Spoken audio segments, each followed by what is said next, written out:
अल्हम्दुलिल्लाहि ज़िल जलालह वस्सलातु वस्सलामु अला साहिबिर रिसालह अल्लज़ी ला तज्तमिउ उम्मतुहु अला ज़लालह व अला आलिहि व सहबिहि व मुज्तहिदी मिल्लतिहि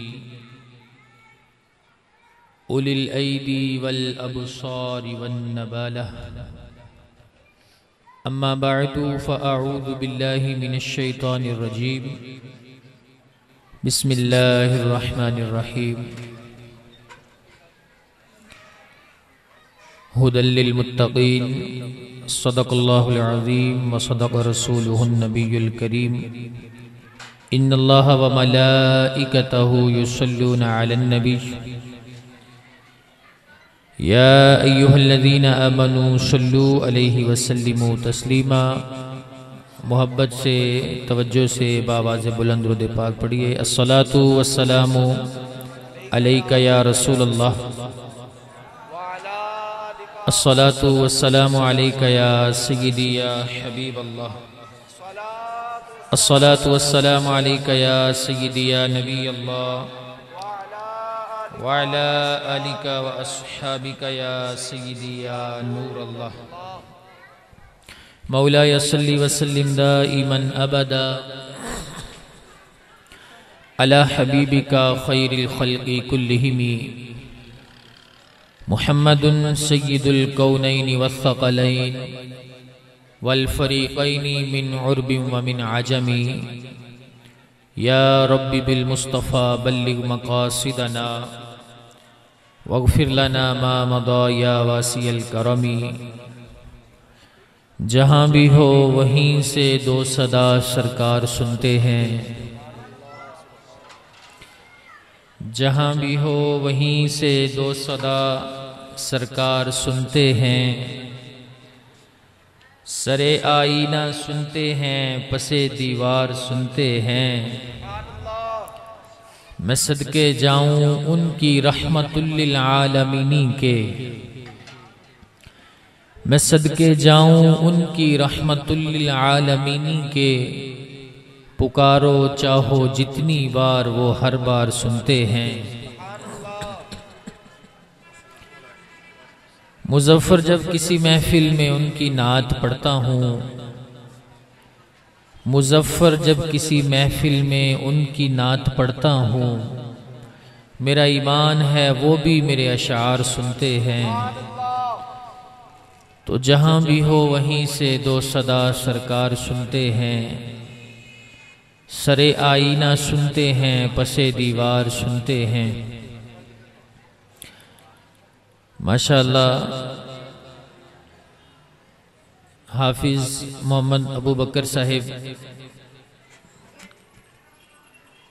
के कुरान मजीद मुकम्मल करने के मौका पर इनके वालिद गिरामी डॉक्टर मोहम्मद मुनीर साहिब ने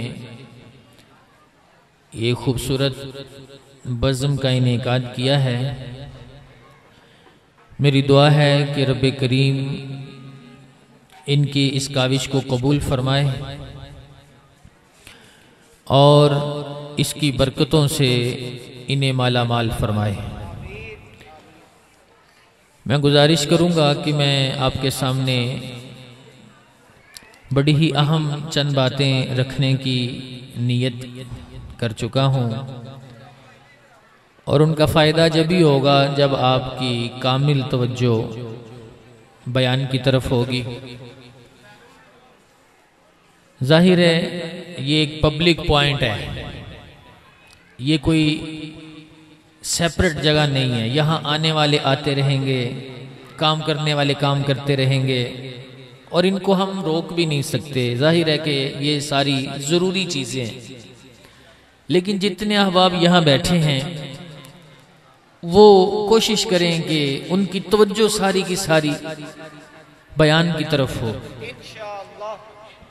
मैं कोशिश करूंगा कि आसान करके बात करूं। मैं आपको आज तकरीर सुनाने के मूड में नहीं हूं, नारे लगवाने के मूड में नहीं हूं। मैं कोई आपको नुक्ते बयान करने का इरादा नहीं रखता। आज मैं आपको कुरान मजीद की वो पुरनूर आयतें सुनाने का इरादा रखता हूँ जो इंसान उन पर अमल कर लेता है, खुदा की कसम दुनिया व आखिरत में वो उसकी फलाह व नजात का जरिया बन जाती है। क्योंकि ये महफिल है कुरान मुकद्दस की, तकमील कुरान की महफिल है, और यहाँ बैठे हुए अक्सर अफराद जो हैं वो कुरान हिफ्स कर रहे हैं या नाजरा पढ़ रहे हैं। जो बच्चे बैठे हैं, उनके असातिज़ा बैठे हैं, और मुअज़्ज़ज़ीन जो मेहमान बैठे हैं वो भी जाहिर है कि कुरान मजीद की बात से लगाव रखते हैं। तो कुरान मजीद की नसीहत को आगे पहुंचाने के लिए कोई लच्छेदार तकरीर करना ज़रूरी नहीं है, अगरचे वो सारा कुछ आता है और ज़रूरत के हिसाब से वो भी मामलात चलते हैं। लेकिन आज मैं आपके सामने कुरान पाक की जो खूबसूरत नसीहतें रखने वाला हूँ। देखें, ये डॉक्टर साहब ने अपने बच्चे के लिए एहतिमाम किया है, और कुरान पाक से मैं आपको, जैसे आज एक बाप ने अपने बच्चे के लिए एहतिमाम किया है ना, इसी तरह एक बाप की अपने बेटे के साथ होने वाली गुफ्तगू मैं आपके सामने रख रहा। और वो बाप कौन है? वो बाप आम हस्ती नहीं है, वो हजरत लुकमान हकीम है, जो अपने बच्चे को नसीहतें कर रहे हैं। आज हमारी औलाद, वो खुश नसीब लोग हैं जिनकी औलाद की वजह से उनका सर फख्र से बुलंद होता है। वो बड़े बख्तवर लोग हैं जिनकी औलाद उनकी इज्जत अफजाई का जरिया बनती है। वो बड़े मुकद्दरों वाले लोग हैं कि जिनकी औलाद की वजह से माँ बाप की पहचान होती है। उमूमी तौर पे माँ बाप की वजह से औलाद की पहचान होती है, लेकिन कुछ औलादें ऐसी बख्तवार होती हैं कि उनकी वजह से माँ बाप की नेकी शुमार की जाती है। ऐसी औलादें कब बनती हैं? आइए आज मैं आपको कुरान से अर्ज करता हूं, और इसके साथ ही साथ हम गौर करते जाएं कि क्या आज मुसलमान होने के नाते क्या हमने अपनी औलाद की ये तरबियत की है जो कि एक मुसलमान को कुरान ने तरबियत का निसाब दिया। कुरान ने बता दिया कि अपनी औलाद की तरबियत कैसे करनी है। हम में से बैठा हुआ हर वो शख्स जिसको अल्लाह ने औलाद की नेमत से नवाजा है, वो गौर करता जाए कि क्या मैंने अपने बच्चे की यही तरबियत की है जो मेरे रब ने कुरान में निसाब अता फरमाया है। क्या मैंने अपनी औलाद के लिए यही कुछ किया है? हमने अपनी औलाद के लिए जो कुछ भी किया है उसको भी पेशे नजर रखें, और जो रब ने करने का हुक्म दिया है उसको भी पेशे नजर रखें, और फिर गौर करें और मुआशरे के अंदर फैली हुई बेचैनी की वजह जानने की कोशिश करें। औलाद आज माँ बाप के आगे ऊंची आवाज से बात कर रही है, वजह जानने की कोशिश करें। औलाद माँ बाप के आगे बदतमीजी कर रही है, वजह जानने की कोशिश करें। औलाद माँ बाप के ऊपर हाथ उठा रही है, माज़अल्लाह, वजह जानने की कोशिश करें। जो कुछ भी है सब अपने ही हाथों के है करतूत। शिकवा है जमाने का, ना किस्मत से गिला है। आज हम गौर करें कि क्या वजह है कि आज ऐसे खतरनाक और ऐसे भयानक वाकयात सुनने को क्यों मिलते हैं कि औलाद ने वरासत की खातिर बाप को कत्ल कर दिया, चंद मरला जमीन की खातिर, चंद टकों की खातिर औलाद बाप को कत्ल कर रही है। इन्ना लिल्लाहि व इन्ना इलैहि राजिऊन। जिस मां को अल्लाह के महबूब ने जन्नत की दहलीज कहा, उस मां के मुंह पर औलाद थप्पड़ मार रही है। मुसलमान कहलाने वाले, हुजूर के उम्मती कहलाने वाले आज माँ बाप के साथ ये सलूक करेंगे। आखिर इसके पीछे वजह क्या है? क्या वाकई वालिदैन ने उनकी तरबियत वैसी की थी जैसी अल्लाह और अल्लाह के रसूल ने बताई थी? अगर तो वालिदैन वैसी तरबियत ही नहीं कर सके तो फिर जहां औलाद कसूरवार है वहां माँ बाप भी कसूरवार है। ये बात याद रखिए। अगर हम बीज गंदुम का डालें और फिर काटने के लिए हम चावल ढूंढे तो ऐसा नहीं होता। जो बोए वही काटना पड़ता है। आज ये कुरान मजीद की पुरनूर आयतें सुनकर अगर हमारी तरफ से हमारा दिल जवाब दे कि मैंने अपनी औलाद की ऐसी तरबियत नहीं की, तो अभी जिंदगी है, हो सकता है तो अभी से कोशिश करना शुरू कर दे, आज से कोशिश करना शुरू कर दे। मेरा और आपका रब कुरान में फरमाता है वज़क्किर फ़इन्न ज़िक्रा तनफ़उल मुमिनीन, तुम मोमिनों को समझाओ।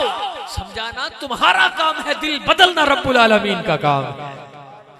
कोशिश तो करे ना, बंदा कोशिश ही ना करे।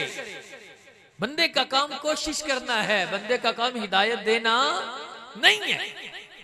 वो तो रसूलुल्लाह सल्लल्लाहु अलैहि वसल्लम को भी रब्बे करीम ने फरमाया महबूब इन्नका ला तहदी मन अहबब्ता, आप जिसको चाहे रब की चाहत के बगैर उसको हिदायत नहीं मिलेगी। आप कोशिश करें, हिदायत रब अता फरमाने वाला है। तो इंसान का काम क्या है? कोशिश करना। कोशिश करते हैं ना बच्चे के लिए स्कूल पढ़ाने की, हजारों रुपए फीस भरते हैं, पता चलता है कोशिश हो रही है। स्कूल से छुट्टी नहीं होनी चाहिए, पता चलता है कोशिश हो रही है। छुट्टी लेनी है, हेडमास्टर को फोन करेंगे, पता चलता है कोशिश हो रही है। अगर स्कूल से कोई फंक्शन के हवाले से इनविटेशन आती है, दावत आती है, जी फलां दिन आपने स्कूल में आना है, काम काज छोड़ के जाते हैं, पता चलता है कोशिश हो रही है। स्कूल की फीस अलग भरते हैं, ट्यूशन की फीस अलग भरते हैं, पता चलता है कोशिश हो रही है। और दीन पढ़ाने की बात आती है तो फिर सवाल खड़ा होता है, बच्चा खाएगा कहां से? कौन खिलाता है? कोई किसी को खिला सकता है? वल्लाहु खैरुर राज़िकीन। जो दुनियादारों को खिला रहा है वो अपने दीन के खादिमों को भूखा रखेगा। और ज्यादा को नहीं देखना चाहिए, कसरत को नहीं देखना चाहिए, बरकत को देखना चाहिए। कसरत पाने वाले बर्बाद भी हो जाते हैं, बरकत पाने वालों को अल्लाह करीम दो जहानों की कामयाबियां अता फरमा देता है। कसरत के पीछे भाग रहे हैं, कसरत। ये डिप्लोमा कर लो, कसरत से पैसा मिलेगा। ये डिग्री हासिल कर लो, कसरत से पैसा मिलेगा। अरे वो डिग्री कौन बच्चे को दिलवाएगा कि बच्चा कुरान जमीन पर पढ़ रहा है, वालिदैन को अल्लाह कब्र में सवाब अता फरमा रहा है? वो डिग्री कौन बच्चे को दिलवाएगा कि बच्चा जमीन पर बिस्मिल्लाहिर्रहमानिर्रहीम पढ़ता है? अल्लाह के पैगंबर कब्र के पास से गुजरे हैं, जनाब ईसा अलैहिस्सलाम अपनी निगाहे नबुव्वत से देखते हैं कब्र के अंदर अजाब हो रहा है, और फिर किसी वक्त उसी कब्र के पास से गुजरे हैं, निगाहे नबुव्वत से देखते हैं कब्र के अंदर खुशहाली है, रब की रहमतें हैं, नेमतों की फरावानी है। अल्लाह से पूछते हैं हैरान होकर, मौला माजरा क्या है? जवाब आता है मेरे पाक पैगंबर, जब आप पहले यहां से गुजरे थे, इस बंदे के गुनाहों की वजह से इसको अजाब हो रहा था, लेकिन इस बंदे ने जब दुनिया से इंतकाल किया, फौत हुआ, तो इसकी घर वाली के यहाँ औलाद होने वाली थी, और इसने नियत कर रखी थी कि उस बच्चे को मैंने कुरान पढ़ाना है, उस बच्चे को मैंने रब का कलाम पढ़ाना है। और मैं वो बच्चा हुआ, वो बच्चा बड़ा हुआ, आज उसके बच्चे ने जमीन पर मेरा नाम लिया है, मैंने कब्र में इसको बख्शिश अता फरमा दी।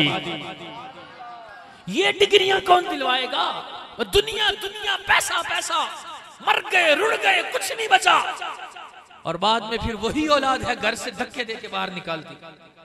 अच्छे लोगों का मैं इनकार नहीं करता, अच्छे लोग भी मौजूद हैं, अच्छे लोग भी मौजूद हैं, डॉक्टरों में भी मौजूद हैं, इंजीनियरों में भी मौजूद हैं, मजदूरों में भी मौजूद हैं, लेकिन उनके अंदर आपको वो लोग भी मिलेंगे जो वालिदैन का हक अदा नहीं करते। लेकिन कुरान पढ़ने वाले सारे के सारे अल्लाह की रहमत से वालिदैन का अदब करने वाले नसीब हो। ये आप बच्चों को भी मैं नसीहत कर रहा हूं, ये मैं इतनी बड़ी बात कर रहा हूं, कल को आप वालिदैन को सताएं तो आपके वालिदैन कहें आपके उस्ताद तो कह रहे थे कुरान पढ़ने वाले बड़े अच्छे होते हैं, तो बच्चे भी ऐसा बन के दिखाएं कि कुरान की शान नजर आए। तो बात लंबी होती है तो बात आगे निकलती जाती है, वक्त मुख्तसर है।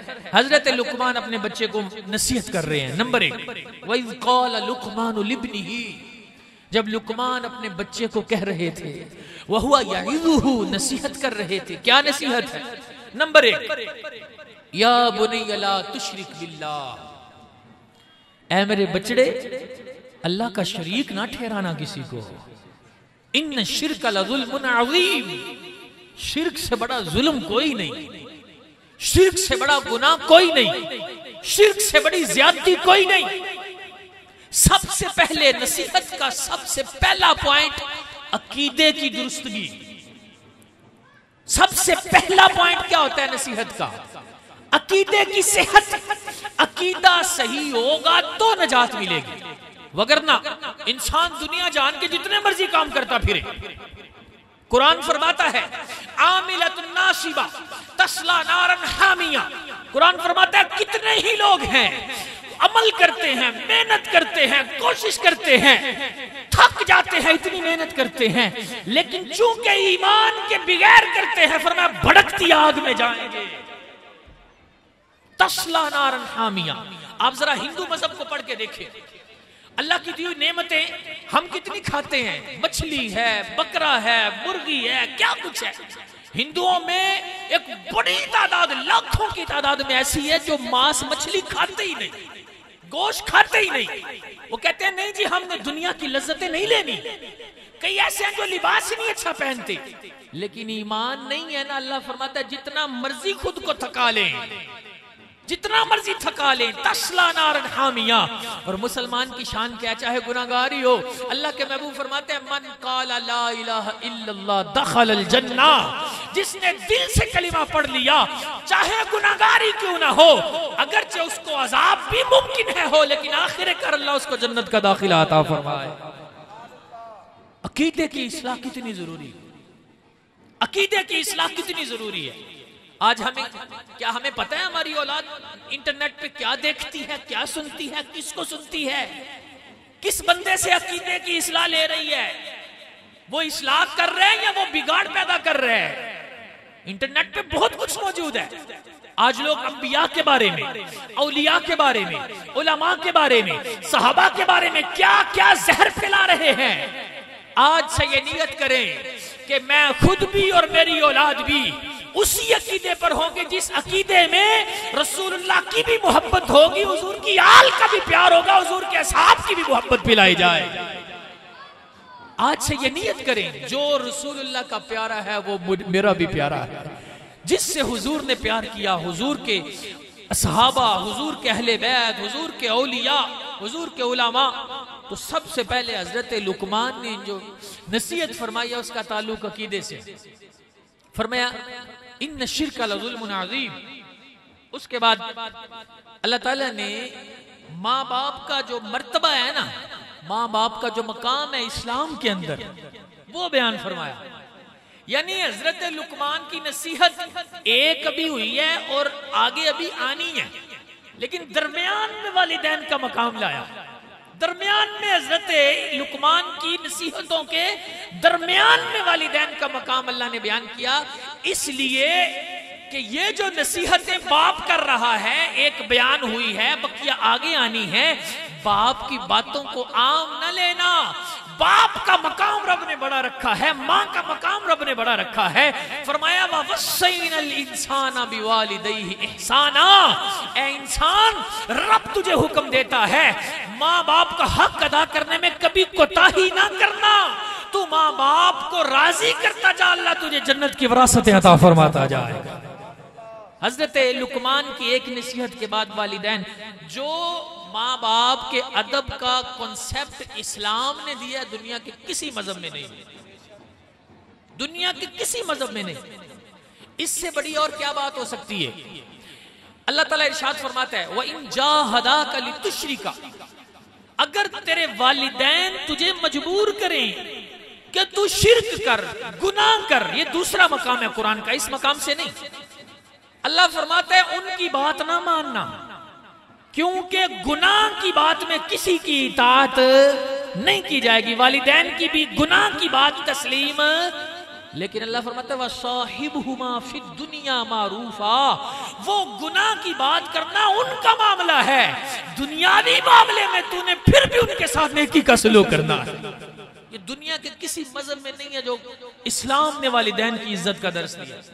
फरमाया वो गुनाह उनके सर है, लेकिन तू इस वजह से उनको जो है ना वो जलील ना करना कि उन्होंने बात बुरी कर दी। कहा वो उसका वबाल उनके सर है, तेरे लिए वो माँ बाप हैं। हत्ता कि हमारी किताबों में मसला लिखा है, अगर माँ बाप कहें ना मुझे, काफिर माँ बाप कहें मुझे जरा बुत खाने छोड़ाओ, तो औलाद ना माने। लेकिन अगर कहे ना मुझे वहां से वापस ले चलो, तो कंधों पे उठा कर लाना पड़े तो वापस लेकर आए। यहां तक मसला लिखा है हमारी किताबों में। तो हजरत लुकमान की एक नसीहत आपने सुनी। अब माहौल आपके सामने है, बात आगे बढ़ानी है, तो मैं तो रवा हूं इस वक्त, खत्म करनी है तो मुझे कोई मसला नहीं है। हमारा तो मकसूद है पैगाम पहुंचाना। हमारा मकसूद है कि तमन्ना है कि इस दुनिया में कोई काम कर जाए, अगर कुछ हो सके तो खिदमत इस्लाम कर जाए। ना हम दाद के लिए आए हैं, ना इमदाद के लिए आए हैं। हम तो आए हैं कुरान के इस पुरनूर पैगाम को आगे पहुंचाने के लिए। ये जो बच्चे हिफ्ज कर रहे हैं, कुरान पढ़ रहे हैं, इनको पता तो चले कुरान बताता क्या है, कुरान सिखाता क्या है, कुरान पढ़ाता क्या है। और कुरान पढ़ के कोई सुधरे ना, ऐसा मुमकिन ही नहीं है। लेकिन सुधरता वो है जिसको कुरान की समझ आती है। निरा हिफ्ज करने से कुरान समझ नहीं आती। मंजिल याद होती है, बड़ी नेकी है, बड़ा सवाब है, लेकिन समझने के लिए फिर आपको आलिम दीन बनना पड़ेगा। कुरान का तर्जमा पढ़ना पड़ेगा, कुरान की तशरीह, कुरान की तफसीर पढ़नी पड़ेगी। तो मैं ये भी जो है वो दावत दूंगा हाफिज अबू बकर साहब को कि अल्लाह पाक ने करम किया, आप मुकम्मल हाफिज कुरान बन गए। तो अब आपके वालिदैन भी अगर सुन रहे हैं तो उनसे भी गुजारिश करूंगा अपने बच्चे को दीन का आलिम बनाएं, दीन का आलिम बनाएं। नियत है माशाल्लाह। चलो अल्लाह ताला कामयाब करे। और भी जो बच्चे बैठे हैं, जो बच्चों के सरपरस्त बैठे हैं, मैं उनको भी गुजारिश करूंगा अपने बच्चों को हाफिज भी बनाएं और दीन का आलिम भी बनाएं। और दीन का आलिम जब बच्चा बनेगा तो फिर आपकी क्या फजीलत होगी, आपका क्या मकाम होगा, आपका क्या रुतबा होगा। हदीस पाक में आता है जिसने कुरान पढ़ा और कुरान पर अमल किया, फरमाया उसके वालिदैन को माशर के दिन वो ताज पहनाया जाएगा कि सूरज अगर तुम्हारे घरों में आ जाए, सूरज हजारों मील दूर है, मैं अगर तुम्हारे घरों में आ जाए तो इसकी कितनी रोशनी हो। फरमाया वो ताज सूरज के उस नूर से भी ज्यादा चमक रहा होगा। अगर सूरज तुम्हारे घरों में आ जाए, फरमाया इतनी रोशनी, इतने नूर। फरमाया लेकिन कुरान पढ़ने वाले के वालिदैन का ताज सूरज से ज्यादा भी चमकता दमकता नजर आ रहा होगा। अब माहौल मेरे ख्याल से इजाजत नहीं दे रहा कि मैं अपनी बात को आगे बढ़ाऊं। तो जो आपको मैंने कुरान मजीद की एक नसीहत अर्ज की है, हजरत लुकमान अपने बेटे को जो फरमा रहे हैं, आगे भी बड़ी नसीहतें हैं, लेकिन माहौल ऐसा बना हुआ है कि शायद अब मेरे ख्याल से बात की वो कदर नहीं रहती इस तरह ना। तो बात की कदर रखना भी जरूरी है। तो अल्लाह ताला हमें अमल की तौफीक दे। जो बात सुनी है वो भी बड़ी है, अमल की तौफीक मिल जाए ना। दो लफ्जी काफी अगर असर करें तो तूफान नूल आने का क्या फायदा, दो लफ्जी काफी अगर असर करें तो। अगर अल्लाह हमें अमल की तौफीक दे और हम कोशिश करें और हम तैयार हो अमल करने के लिए, तो रब हमारे लिए राहें आसान कर देगा। अल्लाह फरमाता है वल्लज़ीना जाहदू फीना लनहदियन्नहुम सुबुलना। जो हमारी राह में कोशिश करते हैं, कोशिश करना उनका काम है, मंजिल तक पहुंचाना हमारा काम है। सच्ची नीयत करें, नमाजों की पाबंदी करें, आप पर ज़कात फर्ज है, ज़कात की अदायगी करें, कुरान खुद भी पढ़ें, अपने बच्चों को भी कुरान का हाफिज बनाएं, आलिम बनाएं, कुरान के मफाहीम उनको पता चलें। फिर वो हुजूर की उम्मत को जब हक की बात बताएंगे, उनका एक एक अमल आपके बड़े बड़े अजरों का बाइस बनता जाएगा। मौला ताला अमल की तौफीक अता फरमाए। व आखिरु दावाना अनिल हम्दुलिल्लाहि रब्बिल आलमीन।